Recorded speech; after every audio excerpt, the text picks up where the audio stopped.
আপোনালোকৰ ঘৰত যদি কোনোবা ইয়ং ফিমেল আছে আপুনি গম পাব মাহেকীয়া হ'লে তেখেতলোকে বহুত কষ্টত থাকে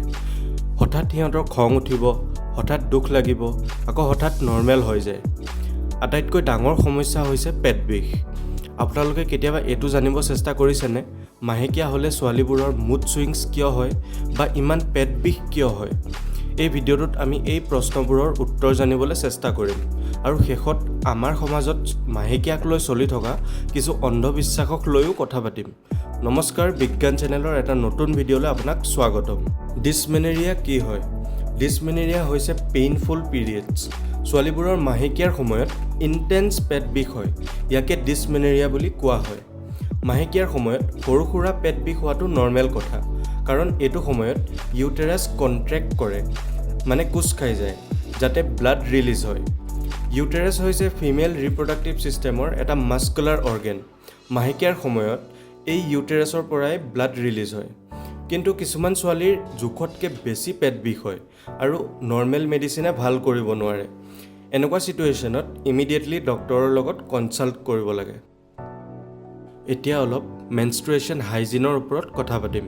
মাহেকীয়াৰ সময়ত হাইজিন মেইনটেইন কৰাটো বহুত ইম্পৰ্টেণ্ট হয় যেনে লেতেৰা কাপোৰ ইউজ নকৰি চেনিটেৰী পেড ইউজ কৰিব লাগে আৰু টাইম টু টাইম পেড সলনি কৰিব লাগে যাতে বিভিন্ন বেমাৰ বা ইনফেকশ্যনৰ পৰা বাচিব পাৰি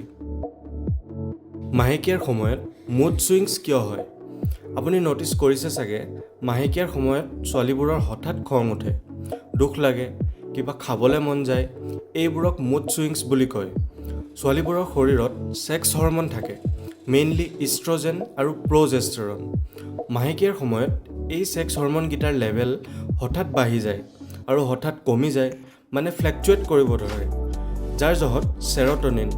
যাক হেপী হৰম'ন বুলি কোৱা হয় ফ্লেকচুৱেট কৰিব ধৰে সেইকাৰণে মুড সুইংছ হয় এতিয়া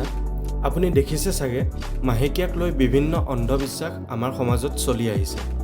যেনে মাহেকীয়া হ'লে ছোৱালীবোৰক বেলেগকৈ ৰাখে কাকো টাচ কৰিব নিদিয়ে মাটিত শুবলৈ দিয়ে কিটচেনত সোমাবলৈ নিদিয়ে মন্দিৰত সোমাবলৈ নিদিয়ে আচলতে এই নিয়মবোৰ কোনে বনালে আৰু কিয় বনাইছিলে জানো আহক এই নিয়মবোৰ আগৰ দিনৰ কিছু জ্ঞানী মানুহে বনাইছিলে ছোৱালীবোৰক মাহেকীয়াৰ সময়ত ৰেষ্ট দিবলৈ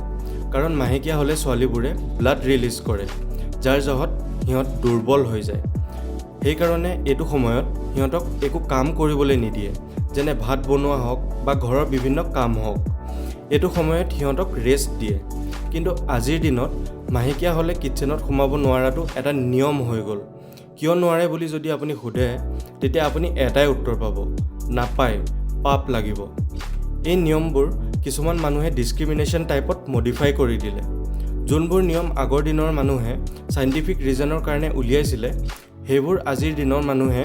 অন্ধবিশ্বাসৰ দৰে ট্ৰিট কৰিব ল'লে আপুনি নিজে এবাৰ ভাবি চাব এইবোৰ ভাল কথা নে বেয়া কথা